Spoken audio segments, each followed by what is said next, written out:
Well, good evening, everyone. Tonight we're going to do our last, it's kind of sad, but it's true. We're going to do our last study in the book of Esther.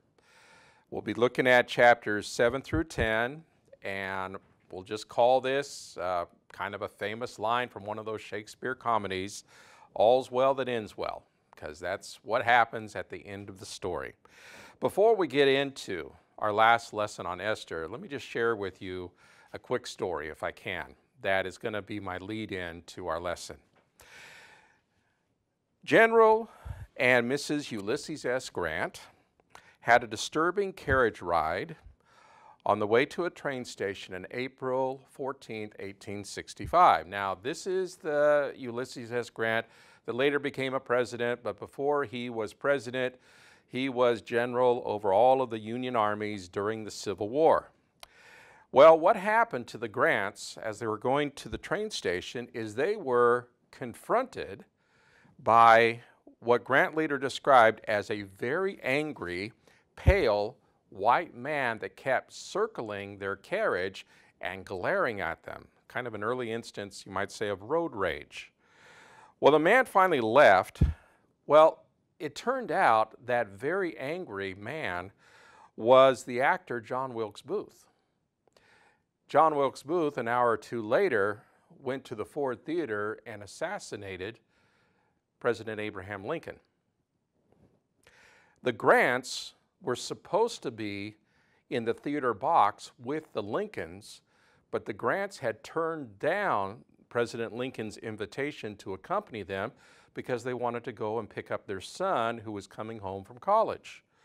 Grant later said, and he was convinced of this, that if they had accepted the president's invitation, he and or his wife very well could have wound up dead. That's kind of an example of what some people would call maybe a coincidence, but as we've learned from our study in the book of Esther, a lot of times what looks like coincidences can really be examples of God simply working behind the scenes. So since this is our last lesson in the book of Esther, I thought it would be good if we kind of reviewed just very quickly the events so far in the book that we've learned from the first 6 chapters of Esther. If you guys remember, Esther, when she appears in the story, she has been forced into the marriage with King Ahasuerus that, frankly, she didn't have any choice in. She is supposed to hide her identity, which she does, basically at the command of her guardian, Mordecai, who is her cousin. Mordecai, we're also told, saved King Ahasuerus' life when 2 of the king's attendants who oversaw basically outside events outside his bedroom were plotting to kill him. Mordecai found out about this. Mordecai informed Esther. The king's life was saved. Then what happens next is, rather than Mordecai getting rewarded for this, instead the king promotes a man called Haman, the son of Hammedatha, who happens to be a descendant of the Amalekites, which are sworn enemies of the nation of Israel in the Old Testament. And Mordecai refuses to honor Haman because of Haman's character, because of Haman's background. When Haman finds out about this, rather than simply executing Mordecai, Haman decides, no, I'm just going to kill all of the Jews. Basically, a mass slaughter, a genocide. He manages to fool the king into getting the king to pass an edict, giving the king very little details as far as what's going on, but sadly, Ahasuerus goes along with this. Then Mordecai basically pushes Esther to go and talk to the king to save the lives of not just himself and her, but also the lives of their people. At first, Esther is hesitant to do this. She finally agrees to because, as Mordecai points out, maybe she's risen to her position as queen for such a time as this. Esther goes in, approaches the king at the risk of her life in the throne room. The king agrees to accept her. Esther, however, rather than immediately asking the king to intervene, asks the king and Haman to come to a banquet that she has prepared. And then the following day, She again asks him to come to a banquet. In the meantime, Haman is planning to execute Mordecai in a very fancy way on top of a 75-foot high gallows or stake. That does not work out. Instead, Mordecai is honored by the king, and Haman is humiliated in the process because all the honors that Haman was hoping to receive for himself instead go to Mordecai. So that's where things are at the beginning of chapter 7. Now, as we start chapter 7, here's the dilemma Esther has. She's got to expose Haman's plot, all right? At the same time, as she exposes this plot, she is basically going to be indicting King Ahasuerus' #1 chief minister. She's going to be showing him for the real villain that he is. At the same time, she has to do this in such a way that she's not going to anger her unpredictable husband king. In other words, guys, she's got to carry this off perfectly, all right? And this is a great example of someone exercising God-given wisdom. Proverbs 16:23 says this, "The heart of the wise makes his speech judicious and adds persuasiveness to his lips."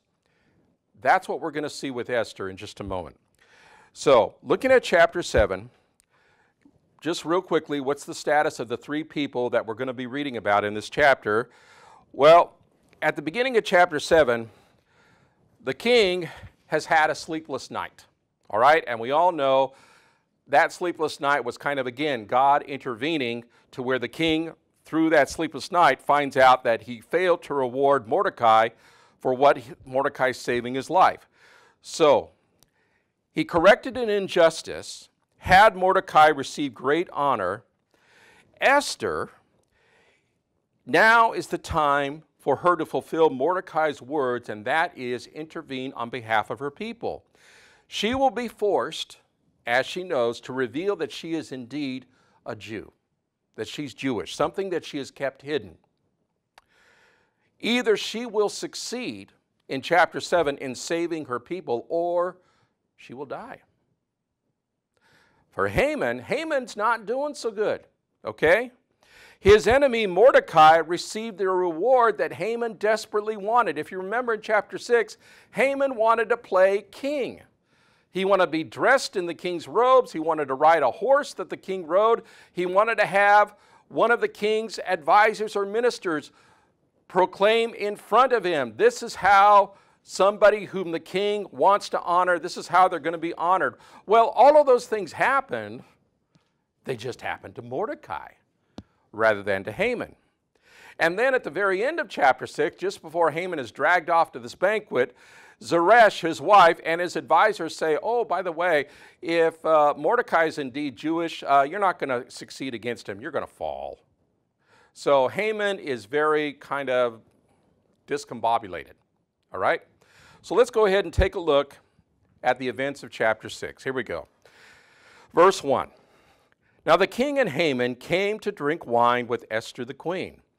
And the king said to Esther on the second day, as they drank their wine at the banquet, what is your request, Queen Esther? It shall be granted. What is your wish? Up to half of the kingdom it shall be done. Now notice, 2-part. What's your wish? What's your request? Because Esther is going to tap into that as she finally tells the king what she wants.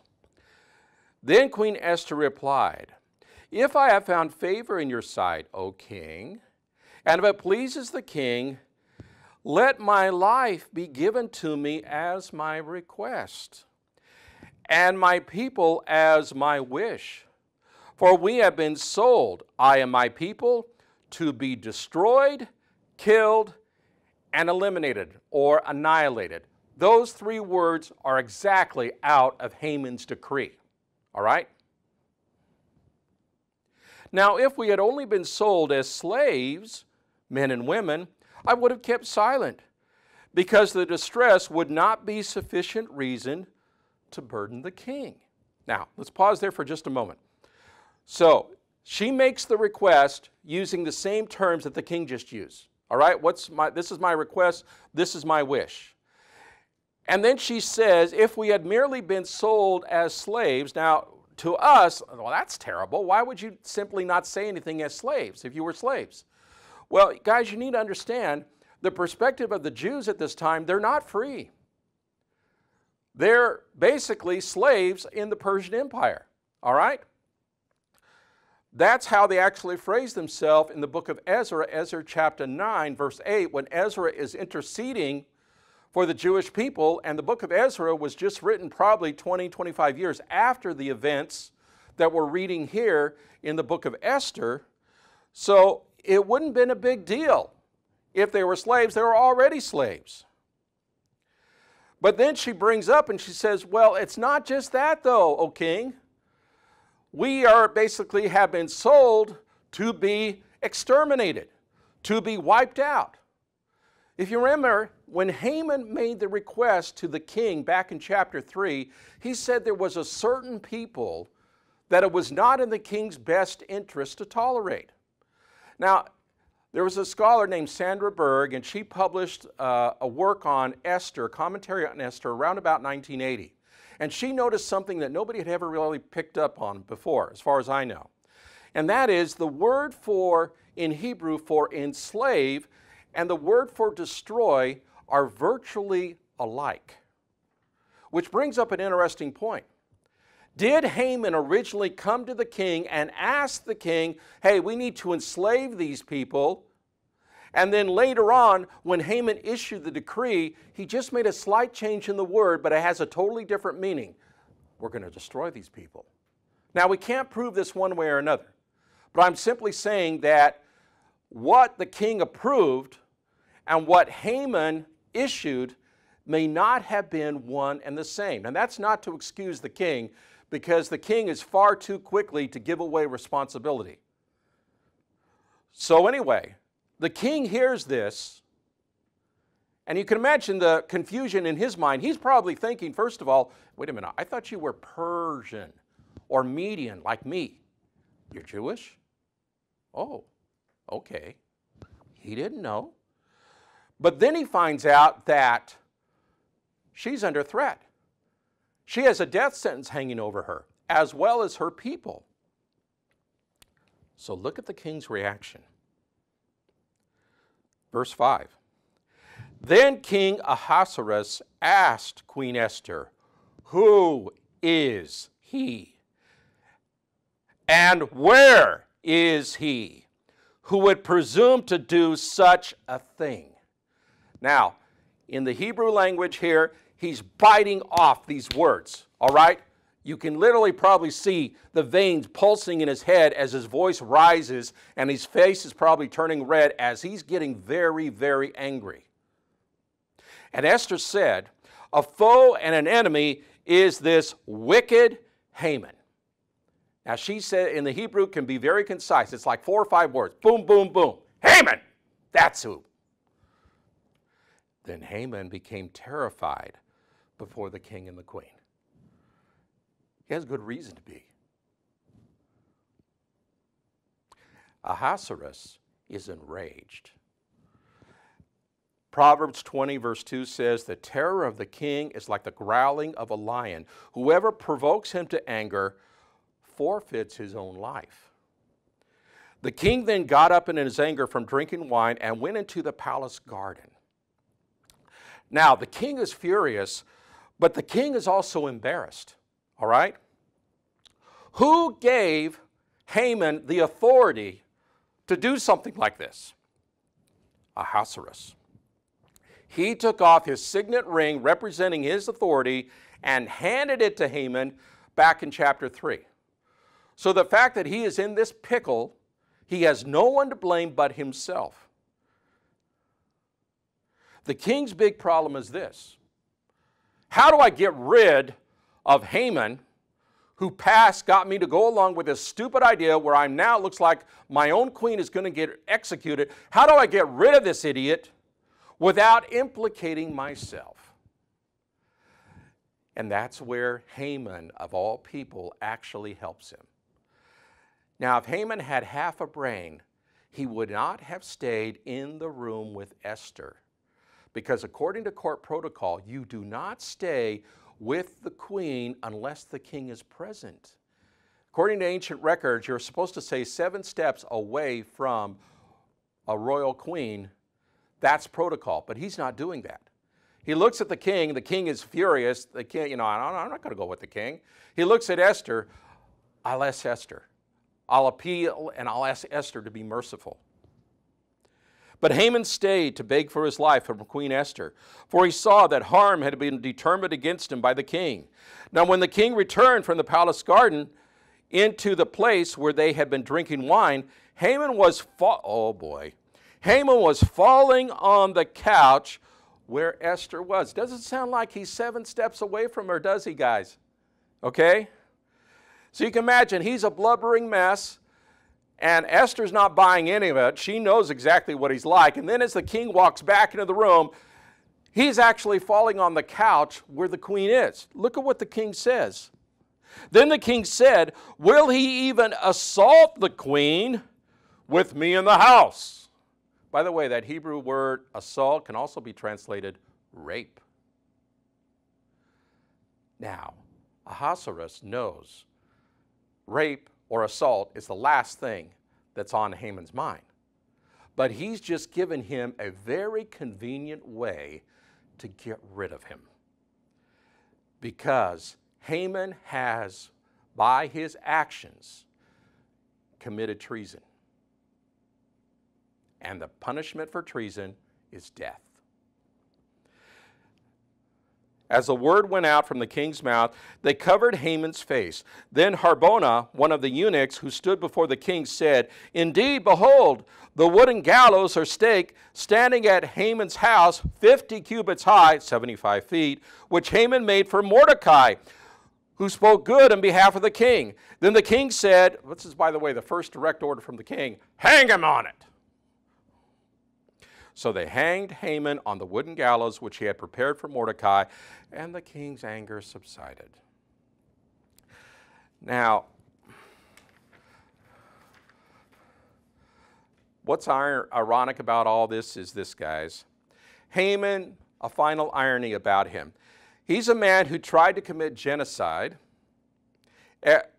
executed for a crime he did not commit, which was treason, on the stake or gallows he had built for his enemy Mordecai. Only the Lord could work out something like this. You know, there's a reason why we're told in Scripture, "Vengeance is mine, I will repay," says the Lord. Because he can do a much better job of basically setting the scales of justice the way they need to be than we can ever even dream about, even though he works things according to his own time and according to his own purposes, which we need to be aware of. Keep your place in Esther, but go with me for just a moment, a few pages in your Bibles, over to Psalm 7, and let's take a quick look at verses 14 to 16. Psalm 7, 14 to 16. It says this, "Behold, an evil person is pregnant with injustice, and he conceives harm, and he gives birth to lies. He has dug a pit and hollowed it out, and has fallen into the hole which he made." That's Haman.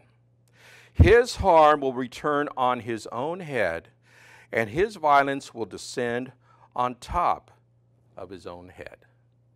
That's what David had observed some 3,000 years ago about how God works things out, and Haman is definitely a test case that illustrates that. All right, so we're told the king's anger subsided. He got rid of Haman. As far as the king's concerned, everything's good. Got rid of the bad guy. Everything's not good, okay? Let's keep reading. Let's go into chapter 8, because in chapter 8, this is where Esther and Mordecai saved the Jews. Notice I'm not including the king, okay? The king helps, but not much, all right? So let's start reading at verse 1.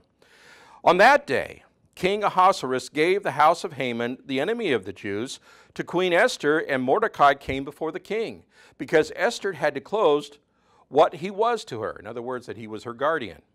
Then the king took off his signet ring. Boy, he can't wait to get rid of that thing, can he? Okay? Pass it off to somebody else. You take care of things. Took off his signet ring, which he had taken away from Haman, and gave it to Mordecai. And Esther set Mordecai over the house of Haman. Now that's good, because that actually gives Mordecai resources to do what he needs to do. But let's keep reading. Then Esther spoke again to the king, fell at his feet, wept and pleaded for his compassion to avert the evil scheme of Mordecai the Agagite and his plot with which he had devised against the Jews. The problem is this: Haman's dead, the decree is not. Unless something is done to take care of this decree, Esther, Mordecai, and every other Jew within the Persian Empire is going to be dead within a matter of months. So Esther falls down before her husband, the king, and pleads with him, please do something. The problem is the king's hands are tied. Let me point it out to you. Jump down to verse 7. After she makes her plea, the king says, verse 7, so King Ahasuerus said to Queen Esther and to Mordecai the Jew, behold, I have given the house of Haman to Esther, and they have hanged him on the wooden gallows because he had reached out his hand against the Jews.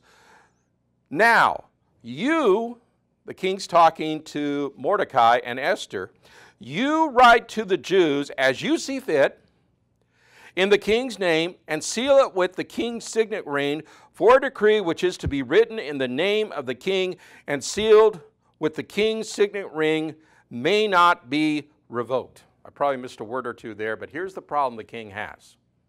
It's the same problem the King Darius had in the book of Daniel, when he passed a stupid law in Daniel chapter 6 that ended up with Daniel being thrown into a lion's den, because Darius had been tricked into passing a bad law requiring everybody to only pray to him as king, and Daniel ignored the law. Daniel continued to pray to the Lord like he had always done. He was exposed as basically being a faithful follower of the Lord, and therefore Daniel was sentenced to go into the lion's den, his enemies hoping that he would be ripped to shreds. Darius couldn't do anything about the stupid law, because once a law was passed, according to Persian custom, he couldn't revoke it. Ahasuerus is in the same boat. He passed this law. Esther is pleading with him, please, husband, O king, please do away with the law. He's basically saying, sorry, I can't do it, okay? Here's the signet ring. You guys figure something out. So plan A, revoke the law. That's not going to work. So then Mordecai and Esther very quickly realize, we got to go to plan B. And plan B is pass a second decree, okay? And that's what they do. Verse 9. So the king's scribes were summoned at the time in the 3rd month. In 6 months or so, the Jews are going to be dead. So they got to move on this, okay? On the 23rd day, and it was written in accordance with everything that Mordecai commanded the Jews, the satraps, the governors, the officials of the provinces would extend from India to Cush, that's modern-day Sudan, 127 provinces, to every province according to its script, and to every people according to their language, as well as to the Jews according to their script and their language. In other words, he's including everybody in this, all right? Everybody within the Persian Empire bureaucracy, as well as the Jews, get this decree out. He wrote in the name of King Ahasuerus and sealed it with the king's signet ring, and sent it by couriers on horses, riding the royal relay horses, offspring of the racing mares. In other words, the Persians basically had their own form of the Pony Express, okay? And they're going as fast as they can. In the letters, the king granted the Jews who were in each and every city the right to assemble and to, now catch this, to defend their lives, to destroy, kill, and eliminate the entire army of any people or province which were going to attack them, including children and women, and to plunder their spoils. Now, first thing you got to realize here, and this is a lot of times what people who have read Esther do not pick up on and think, oh, this is just a bloodthirsty book. I mean, they're giving these people the okay to go and slaughter all these people. Wrong. Guys, this is a defensive decree. If somebody attacked the Jews, according to this law that Mordecai is sending out, the Jews then have the right to defend themselves. All right? It's not like the Jews are going to be wandering through with their swords, knives, pitchforks, whatever. Oh, we're going to kill everybody. Okay, he looked at me bad one day, therefore I'm going to kill him. No. If somebody attacked the Jews then had the right to defend themselves. Now, there's something else here too, and there's two possible ways to translate part of this decree. So let's take a look again at those last words, okay? To destroy, kill, and eliminate the entire army of any people or province which was going to attack them, including children and women. Now, the deal is this. According to most Bible translations, like this New American Standard or the English Standard Version or the New King James, the idea was that if somebody attacked the Jews could also go after not just their attackers, but it could also go after their families. And that might sound horrible to us, but guys, that's the way justice worked in the ancient world.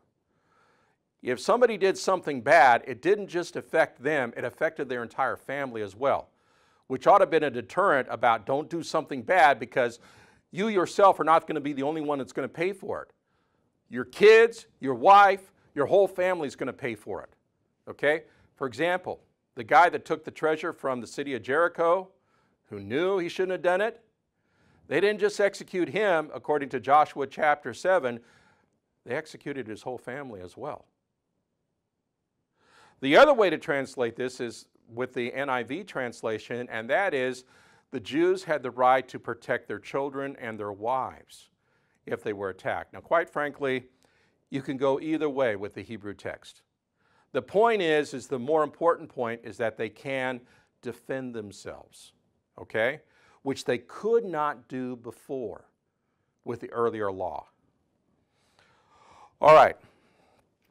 I'm getting ahead of my notes, so give me just a second to turn a page or two here. So Mordecai issued a counter edict. Let's take a look at the reaction. Jump down to verse 15. Then Mordecai went out in the presence of the king in a royal robe of violet and white, with a large crown of gold and a garment of fine linen and purple, and the city of Susa shouted and rejoiced. By the way, there's somebody else we just studied about in Bible that came out of the presence of royalty with a whole new wardrobe, and that was Joseph. If you remember, Joseph, when he went before Pharaoh, he was a slave. When he left Pharaoh's presence, he was the number 2 man, the chief minister of Pharaoh, dressed to the hilt. That's what's happened now to Mordecai. He's no longer just an official working at the city gate. He is now Ahasuerus' chief minister. In each and every province and in each and every city, wherever the king's commandment and his decree arrived, there was joy and jubilation for the Jews, a feast and a holiday. Many among the people of the land became Jews because the dread of the Jews had fallen on them. It's interesting. Non-Jews, Gentiles, hey, I want to be a Jew too. Okay? They decide they want to become Jews, not maybe totally legit, although undoubtedly some of them were. Some of them it's simply because of fear. But it's interesting, I was looking at the notes, and I'll let you look this up if you want. Zechariah chapter 8, verses 20 to 23. In the little book of Zechariah, which is a different book in the Old Testament, it's a challenge to read and interpret, but it's got wonderful blessings. But according to Zechariah chapter 8, verses 20 to 23, during the millennium, when Christ is ruling and reigning over this world, there will be many people who will decide, I want to become a Jew too, all right? And will become devout Jews, not just devout Gentiles, but also become devout Jews as a way to serve the Lord. All right, let's jump to chapter 9. Chapter 9, this is the triumph of the Jews and the institution of the Feast of Purim, which is what the Jews celebrate to this day. Okay? So, here we go. Verse 1. Now in the 12th month, that is the month of Adar, on the 13th day, when the king's command and edict were to be put into effect, on that day, when the enemy of the Jews hoped to gain the mastery over them, it turned out to be contrary. So the Jews gained mastery over them, those who hated them. The Jews assembled in the cities throughout the provinces of King Ahasuerus to attack those who sought to harm them. And no one could stand before them because the dread of them had fallen on the peoples. Even all the officials of the provinces, the satraps, the governors, those who were doing the king's business were supporting the Jews because the dread of Mordecai had fallen on them. For Mordecai was great in the king's house, and the news about him spread throughout the provinces. For the man Mordecai became greater and greater. So the Jews struck all their enemies with the sword, killing and destroying. They did as they pleased to those who hated them. At the citadel of Susa, the Jews killed and eliminated 500 men, and I'm not going to try to read those names. The 10 sons of Haman, the son of Hammedatha, they were executed. The Jews' enemy, but, now I'll explain why this is important in a moment. But they did not lay their hands on the plunder. So, the defensive decree was enacted. Some people still tried to attack the Jews. The Jews responded back to defend themselves. Also in this chapter, we're told some 75,000 people died attacking the Jews, besides the 500 in the city of Susa. And then, as we're going to find out, the king asked Esther, what else do you want? Esther said, can we carry the decree forward one more day in the city of Susa and hang the sons of Haman, who are already dead, put them on public display. So 300 more died in Susa.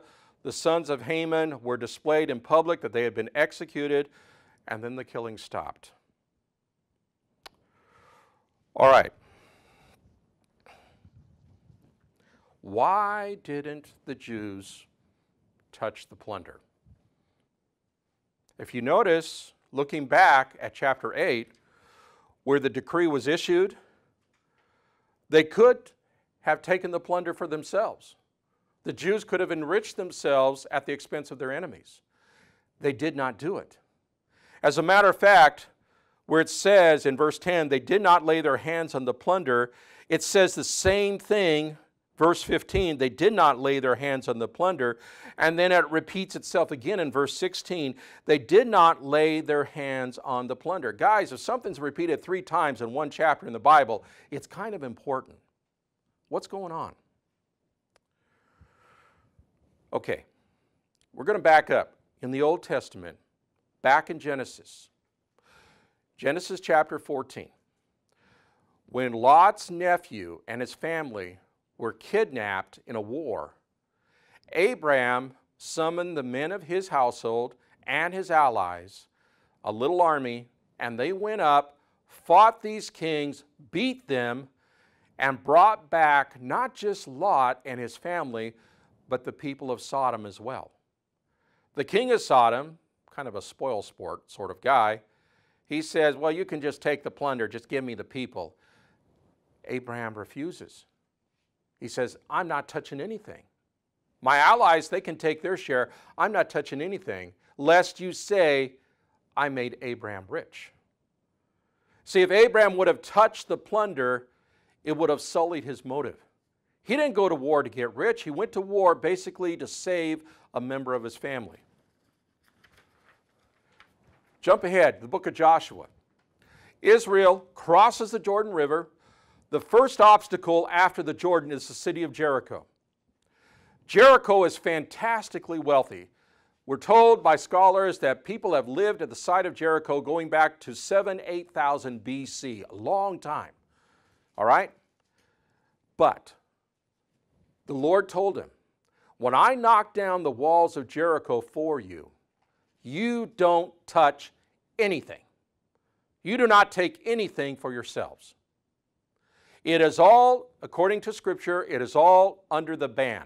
The Hebrew word is harim, meaning that this is a holy war, all right? All the plunder of Jericho is to be dedicated to the Lord. You are not to enrich yourselves at all. Which unfortunately that one guy, and I am blanking out on his name. Who's the guy that took? Achan. Okay, Achan took some of the plunder of Jericho and brought trouble upon Israel by doing that because he violated the rules of Harim. Jump ahead to the time of King Saul. Saul loses his kingship over the fact he does not carry out the war against the Amalekites like he was supposed to. He was supposed to wipe them out as the Lord commanded because of Amalekites' long-term war against Israel going clear back to the time of Exodus. Saul doesn't do it. Saul kills most of the people, saves the king, an ancestor of Haman, King Agag, saves the plunder, and as a result of his disobedience, the prophet Samuel says, the Lord is taking the kingdom away from you, and he's giving it to someone who deserves it. All this by background to say this, guys. This is not just a defensive action on the part of the Jews. They are acting basically according to the principles of an Old Testament holy war. They recognize God is providing deliverance for them, and they're not going to enrich themselves. Instead, they're going to be thankful for God saving them from their enemies. So whatever they would have used to enrich themselves, it's meant to be simply given to the Lord.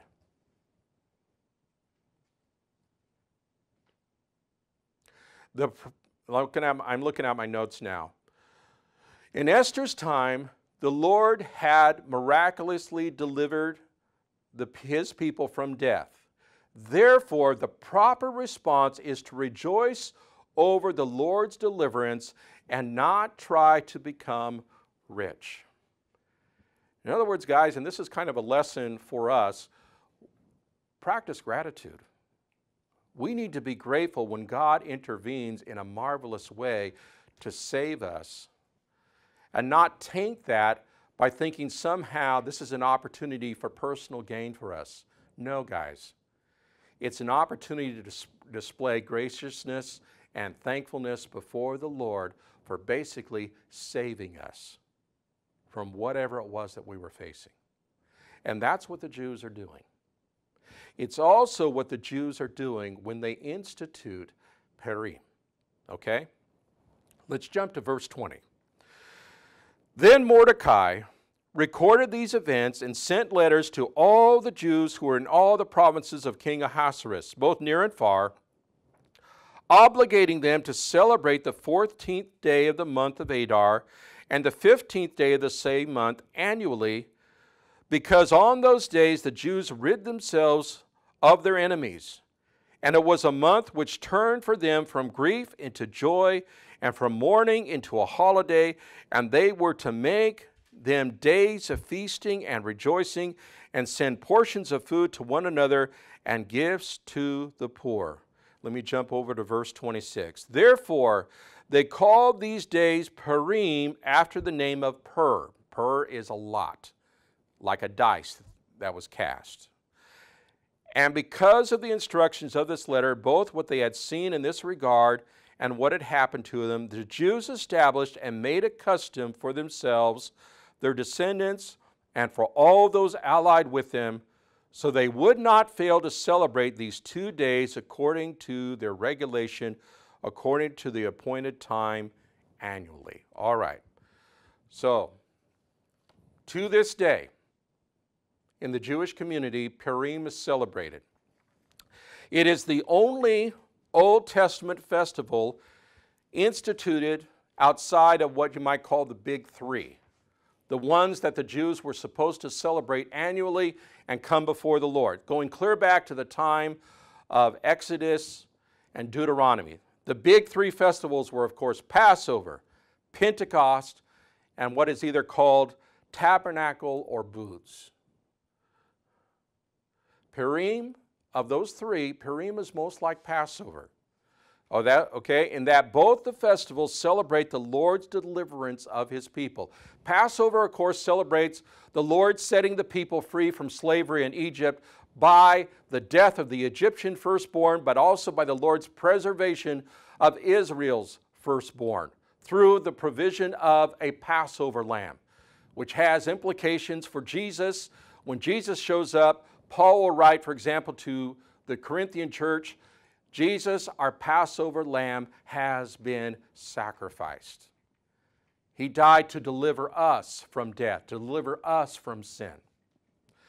Purim is like that, okay? It celebrates a deliverance, but there is one big difference between Purim and Passover. Whereas the first Passover, the Lord's presence was very obvious. The plagues that struck Egypt repeatedly. And then the death angel that went out and killed the Egyptians' firstborn. It was pretty obvious the Lord was acting in Exodus. He's not so obvious in Esther. Remember, his name, the Lord's name, does not even appear in the book of Esther. With Purim, the Lord's presence is hidden, but he still delivers his people. In other words, God can do whatever God is going to do. He can do it with a fantastic display of his power, as in what we see in Exodus, or he can do it behind the scenes, as he does in Esther. All this, guys, has an application to us in our time. We Christians, we need to remember this, guys. We are delivered as well. We were enslaved to sin, under Satan's power, with no possibility of delivering or saving ourselves until Jesus came and set us free. In other words, before Christ came, we were under the same sentence of death like the Jews were during the time of Esther. We need a deliverance, and Jesus is our deliverer. We can read about this, for example, in many places in the New Testament, but especially in the book of Ephesians, Ephesians chapter 2, beginning at verse 1, where Paul writes that we were all sons of disobedience, but Christ came and offered us salvation. Okay, some final lessons from Esther as we wrap up our month-long study in Esther. Number one, just because the Lord chooses not to act in an overt, miraculous way does not mean he is not acting to protect or watch over his people. A lot of times we make the mistake of asking the Lord to do something to help us, and we expect the Lord maybe to act in a certain way, and the Lord doesn't act that way. Instead, he chooses a totally different way, but he still accomplishes what we asked him to do. Esther is a reminder of that. God doesn't have to draw attention to himself to answer our prayers. He has lots of ways of being able to meet our needs. And sometimes, by the way, in the process, he changes what we think our needs are, which is maybe one reason why he delays answering our prayers the way that we want him to. Another application, to carry out God's will may require lots of courage and trust on our part. You can see that with Esther. To do what she had to do required enormous courage to go before her husband, unannounced, after 3 days of fasting and undoubtedly deep prayer with it, but to do what she had to do. I'm sure she was frightened, but she had to trust. And finally, number three, we need to remember to celebrate our victory and deliverance in Christ, who saved us in an even more amazing way than what the Lord accomplished for the Jews. I mean, Purim is a wonderful festival. Jewish friends that I've gotten to know, they'll tell me how much they enjoy celebrating Purim. And it is a wonderful thing that they do. And they have a lot of fun with it. But guys, Jesus did so much more for us. And I think a special time we need to remember and celebrate that is Easter. Maybe a better time to study the book of Esther would be leading up to Easter. I don't know. But what Jesus did for us in terms of delivering us is even more miraculous, even greater than what the Lord did for the Jews in the time of Esther. So, thank you for joining us during our study. I hope this will encourage you to study Esther on your own. The book is a great blessing. So, thank you for joining us. Bye-bye.